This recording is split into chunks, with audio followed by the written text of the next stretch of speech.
Kate Olson, and I'm the host of Embrace Change with Kate Radio, Embrace Change Radio. And we're doing a video blog here. I'm also a hypnotherapist, NLP practitioner, Reiki master, and a life coach. And so I like to talk about topics that have to do with mind, body, spirit wellness. And not too long ago on Facebook, I noticed a video where Dr. Tina Huang was talking about abusive emotional relationships and narcissism, and that's a topic that I recently did a couple of radio shows on, and it kind of is a topic that I've had some personal experience with, like many other people, and I know that it's important to deal with it and heal. So we thought we'd talk about it, just have a little conversation. And so I'd like to have Dr. Tina tell us a little bit about herself and why she was interested in having this little conversation. Yeah, thank you so much, Kate, for inviting me. I'm passionate about this topic because of my own personal experience. And maybe I should back up and say that I'm a holistic brain health practitioner. I use emotion code and body code to help people release the subconscious barriers to get in line with what they want to manifest, whether it's health, wealth, relationships, or happiness. And in doing my own healing work or working with a healer, I have had to release a lot of trauma from my life. I had lifelong depression and anxiety and learning disabilities and stomach issues. And I then recently, in the last 2+ years, had a series of housemates that were quite emotionally abusive. And I learned in the process that the first one I was dealing with was a narcissist. And the reason why I needed to know about that was because my cousin alerted me to the idea that my mom might be a narcissist, and that suddenly made my whole life make sense. But then I also had a borderline, actually probably two borderlines in different time places. And when I learned about borderline, my cousin also alerted me and said, well, I think your dad's a borderline. And when I discovered all this, everything made sense. And I now, because I understand this, I now see those patterns of how I've shown up in the world because of the experiences I had, but also because of these other people have had patterns like this as well. And so it really has helped me see the bigger picture of what I was dealing with, and then understand how that's shaped me. And so because I've had experiences with too many toxic personalities, too many people who have been emotionally abusive in my life, and I know I attracted it because of where I was vibrating, I am dedicated to helping people get out of that cycle, because I know that now that I'm out of it, I know how to get there, and I'm excited to share with you what's possible. But also to help you see that, when you're in that cycle of abuse, you have a whole different framework than when you're out. And oftentimes when we get caught in that cycle of abuse, we often insulate ourselves and hide from the world, whether we feel forced to or whether we're just so ashamed. We can get really wired shame. We become the victim. Mm-hmm. And it's important to recognize when you are dealing with an abusive personality, so that you can, deal with it in the appropriate way. Like, say, what can I learn from this, and why did I attract this person into my life? Right. And it's not a conscious attraction. It's not necessarily your fault, but oftentimes we attract what we vibrate. And if we are the unlucky people, there are people that are lucky enough that attract, are lucky enough to have awesome parents who are just so nurturing and loving. And then some of us are not so lucky. And that doesn't mean that if you've attracted this, that you're a bad person or you've done something bad, wrong to attract this. It's because you've just gotten unlucky. But that being said, because you've gotten unlucky does not mean that you need to stay unlucky, right? And it does not mean that you need to internally or eternally be a victim, right? It's your job, regardless of the cards that you've been given, to it's your soul. It's almost like your soul's life purpose to figure out how to get around that. And I'm here to share with you how to do that so that we can guide you out. But believe me, there are ways out, and it's your purpose to do something about it once you've been delivered this. If you want to have a different life, if you want to have a life full of love and compassion and connection in a healthy way. Yes, sometimes the biggest obstacle is actually recognizing that that person is an abusive personality. Totally. And that they are treating you in an abusive way, especially with narcissists, because they are very good at tricking you into thinking you're the one that's the problem. You're the one that's, hurting or abusing them in some way. Yeah. It's the narcissist, and the borderlines are like that too. They're very confusing, and that's why they're the most difficult personalities, is because they're both intermittent. They're both like, they either love bomb you or they hate bomb you, right? And because of this intermittent reinforcement, which you see in sort of behavioral psychology, it really confuses people. Like, and if your initial impression of somebody is all good, then they all of a sudden show up in a negative way. Our innate psychological tendencies can be, especially if we're used to these patterns, is, oh my goodness, I remember that person in their positive state. All I need to do is this to try to get them back to that state. But we have to recognize that what we're dealing with is not somebody that we can change in that way, and that with narcissists, there's actually inherent psychopathology that's going on that causes them to be manipulative. And so they are not safe people to be with. They know, unfortunately, I like to believe the best in everybody, but when it comes to psychopathology and sociopathology, we cannot make that assumption. We cannot make the assumption that they are empathetic or that they care about us. We have to understand that they are operating in a very different way than we as empaths, because I know that if you're dealing with this, you're probably an empath, that we could ever imagine, right? Yes, and as Tina mentioned, sometimes even people from, you feel like your parents were loving and nurturing and supportive and they weren't abusive. So why are you ending up in this, abusive relationship? And sometimes without even really knowing it, you've been in a codependent relationship.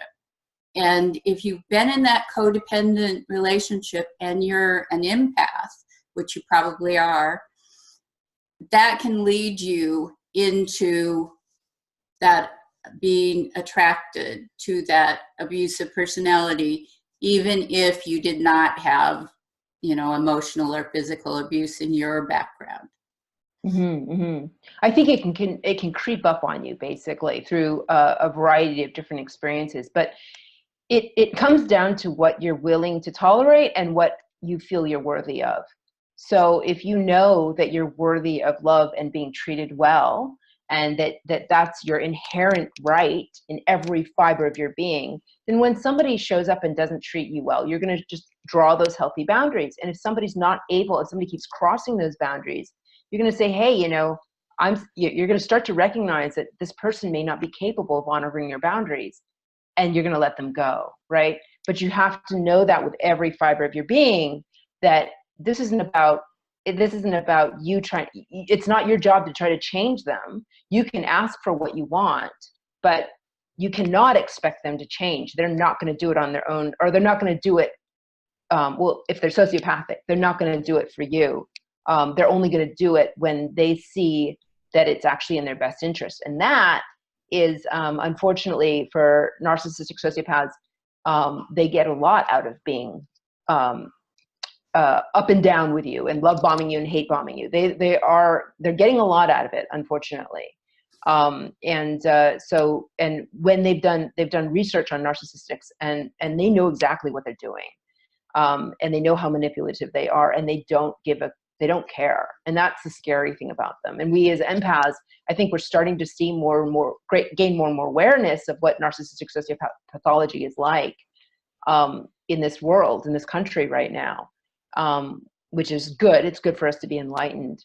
But still, we have to remember that they do not think like us. They are not made like us. And we can't assume that because we are empaths that they're going to have that capability, because they don't. They're usually very savvy and intelligent about reading people and picking up whatever your little self-doubt triggers are, and then they use that to... And they actually pick people with weak boundaries. They give you tests at the beginning, and then they'll see how you respond to their, something that they may, if they show up late or do something, they'll just kind of creep up on you and create these little tests for you. And if you're like, oh, then no worries, and you totally understand, and you keep letting them cross them more and more, then they're just going to keep coming at you, and it's going to get worse and worse. So they literally do test you. And I'm not making this up. This is actually research-based information. Yes, and sometimes especially with the sociopath, if you don't if they think that you should be responding to them, and they should be able to get past your boundaries, and you don't let them, sometimes that creates, a bigger problem, like a challenge, and they're going to just keep coming. And although I think I have to say that in my experience, and I don't know if this is going to always be true, but in my experience, when I stood up, I was living with a narcissist, and when I started standing up for my boundaries, things did get worse, but that was near the end. That was like the beginning of the end for me. So in other words, they actually got kicked out of the house, and it wasn't me, it was the landlord. So because things got a little bit too crazy on their end. Yeah. I think most of the time that will work, but in my particular case with the sociopath that I was dealing with, when I didn't respond the way that he wanted me to or thought I should, that resulted in him trying to punish me in some way. So even though my sociopath was actually a stalker, so it was a little different than most situations. Right. So I'm going to bring in the law of attraction on this. I don't know if this speaks to you particularly, but I wonder, I'm just going to throw this out there. I'm wondering if there is something that could have, because the law of attraction is about the idea that you attract what you vibrate, right? And I wonder if we had been able to get you 100% aligned with attracting only healthy people into your life, whether that might have made a difference. I don't know. I keep playing with this law of attraction thing, and it keeps working. So that may be true, although there's a lot that is very abnormal in my situation. Yeah. So because I came from a codependent background with my parents, one being an alcoholic, the other one being abusive, I was probably what seemed like a good victim, but I did also have a strong sense that something wasn't right. And so I kept responding in ways that weren't in line with how he thought I should. And so I only know in retrospect, what he was thinking and how I responded. And as you said, in the end, I didn't actually know everything that was going on during this time when he was stalking me, but afterwards I did. And if I finally, when I was strong enough to actually, stand up to him, confront him, then he did back off. but most of the time my not acting in line with how he expected me to was very, like I would just pretend that it wasn't happening, just ignore it, and that was very frustrating to him. Yeah. Yeah. I know it's difficult when you're in the middle of it, for sure. Can I tell people about what's possible with the work that I've been doing? Yes. Yeah. I want to bring people to a hopeful state because I knew about this to begin with. So go ahead. Yeah. I don't know what would have been possible if we'd used my methods with you, Kate. I don't know. So I can't speak to that. But what I can say is that I've had some pretty miraculous experiences with helping clients with narcissistic and borderline and difficult personalities. And I can tell you a few stories. Really briefly, I had a client who she was in a new work situation, and there was this woman that she was paired with to work with. And this woman was constantly hovering and criticizing. And my client is the sweetest person you could ever imagine. And so she was always gracious and kind. And so to have somebody constantly hovering and criticizing just didn't make any sense to me. It was like, there's clearly something wrong with this person, right? And and apparently she told me that this woman has a reputation for this kind of behavior, and nobody else wanted to work with her. But for some reason, she was in good with the management, and the management wanted to keep her around. I don't know why. So what we did is, she really didn't want to leave her job, but she was about ready to leave her job. And what we did was, I told her, I said, I think, and for other reasons, but of what she told me, but I realized I think she was dealing with a narcissist. So what we did was we went to the DSM, and what I do is I ask questions of the subconscious mind, and we look at each of those. There's to qualify as a narcissistic sociopath, you have to satisfy 5 out of 9 characteristics in the Diagnostic and Statistical Manual, right?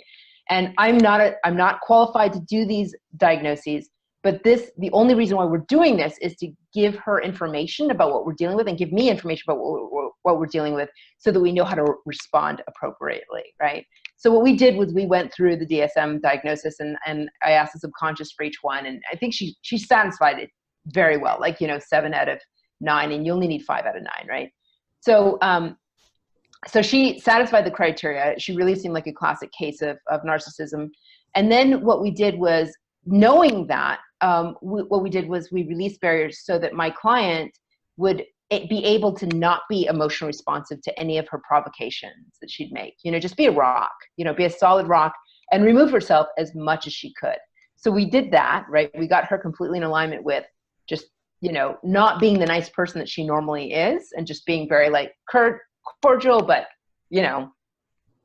practical, and that's it, right? So that's the advice you need to have with a narcissist.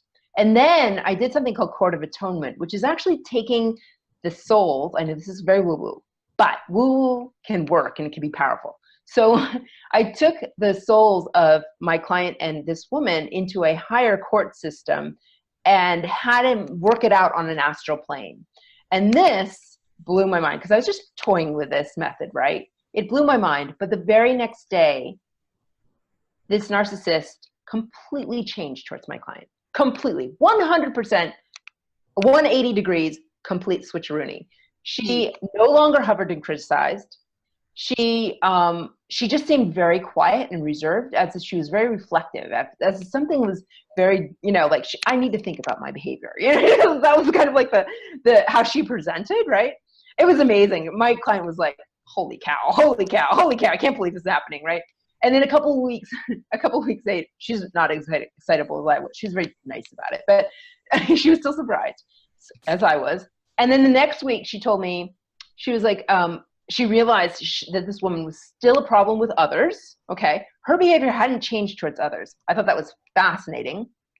And then she also said that at one point, she started a sentence as if she was about ready to criticize. And then she stopped herself before she criticized. I was like, oh my goodness, that's amazing, right? And then she was like, another week, she was like, oh, and she gave me a gift to give to my husband. And I was like, oh my goodness. So she's now not only being cordial and respectful, but she's being nice to my client. I'm like, well, just be careful. We'll just don't, just stay the same. And she's like, yeah, I know. So that was such a turnaround. It was amazing. Uh, so Yes. that is what's possible with these crazy techniques that I use. Yes, and that's wonderful. There is, however, a whole spectrum of narcissists and sociopaths and even worse. So sometimes it's possible to do something, and sometimes you should just run. Well, no, I don't. I have to say that I'm not advising against running. Okay. If you can run, you should run. Definitely, Yes, regardless, right? Because yes, having toxic people in your life or having people who are emotional abusive, you are not worthy of that. You do not deserve that. And what ends up happening is that they change your psyche, they change how you feel about yourself. And then you start to take their dialogue, and you start to change how you feel about yourself. I am dealing with clients who are at the beginning of this process, and they're coming in and telling me that there's something wrong with them, that, that they want to change themselves completely because if this other person is accusing them of being, blah, blah, blah, blah, whatever it is, they want to change themselves. And I'm like, no, let's find out what you're dealing with. And let's help you release. I mean, of course, you're not perfect, right? No one is, but you're not entitled to beat up on yourself. Beating up on yourself is not going to, take care of the problem. And so we release barriers to greater compassion. We release barriers to, the trauma that they're dealing with, all kinds of things to help them feel more self-love. And when they feel more self-love, they're not going to tolerate that kind of bad behavior. right. So there's a lot of, some people are, there's so many variations that can happen. I mean, in this particular case, things happened very fast because she wasn't in a pattern of attracting abusive people. This is a one-time thing. And it was somebody at work. So it wasn't somebody she was dealing with in her home, right? So she wasn't isolating herself or anything like that. It had only been a few months. But on the other hand, I've had other experiences with other clients who've had it in a much more in-depth way. I have a client that had just a lot of anger about her siblings. She felt really abandoned by them, and she left the country because of them. And she just felt like she was trying so hard to repair these relationships. And again, we suspected, we didn't actually go through the DSM, but we suspected a borderline in one sibling and a narcissist in the other, but I didn't get the details exactly. But we released all her negative emotions around these relationships so that she could get on that higher plane and see the helicopter view of what was happening. And when she decided to go back to her country. And at first she wanted to go back to her country to yell at them. And she was so angry, right? But after getting her, out of sort of that emotional attachment to making things right, she was able to see that helicopter view. She went back to her country. She decided that she was going to bring her sister a meal and just deliver it to her and see how she responds. So she was very open to whatever happened. And she didn't really bring up the past. She wasn't confronting things. She was just trying to be friendly and make, amends. And her relationship with her sister changed 180. It completely changed. Now her brother has got some issues, and while things didn't change as drastically, it wasn't like they became best friends. He was courteous to her and not very involved, but there, and it seemed like he was doing his best. So relationships with her family have completely changed. And she is now, this was like the bane of her existence. This was really bringing her down. And now she is thriving in a way like you would not believe. Like, all these opportunities are coming to her. She is so vibrant. People are asking, what have you done? Why are you so happy? Like, you're shining, so brightly. So that's another example of how life that is wonderful. I wish we had hours and hours to talk about this, because I think we could talk about it for hours and hours, but these are meant to be fairly short. So one of the main things is like self-love. And if a relationship, and self-compassion. Yes, self-compassion. And if a relationship or a person is continuously making you feel bad, then you need to let go of that relationship, get out of it. You don't have to understand the person, just go. And you have to recognize that they're not necessarily going to change. And that's the sad thing. I know that people so desperately think that, or want, or, you know, see the possibility in their partner in changing. And you have to realize that if they are narcissistic or borderline, that they may not be capable of that. And it's extremely rare when they do. Yes. So to expect that is just not, it's not healthy for you. So thank you so much, Dr. Tina, for coming and having this conversation with me. I hope that the listeners got something out of it. And it's a huge topic, so there's much more to learn about it. And I just want to say, to close this off, is that if you are in such a relationship or you have patterns of attracting emotional abuse, I have had those patterns too. And so I know with just my story and the clients that I serve that there is a way out. And unfortunately, or fortunately, it is about changing your internal belief system and your emotions on the inside, because we do attract what we vibrate. It's not because you're a bad person, but if you can change those things on the inside, then your outside world will change. I promise you that. Okay. So it is your job to do what you can to, you know, seek help. I can help you, or, you know, Kate might be able to help you, or there are plenty of people out there that can help you attract the life you want, and you are worthy of it. Yes. And you don't have to spend lots of time trying to figure out why that other person is behaving the way they are, because sometimes there just is no why that you'll ever understand. You just have to get yourself away from that relationship. Yeah. So Safety first. yes. So goodbye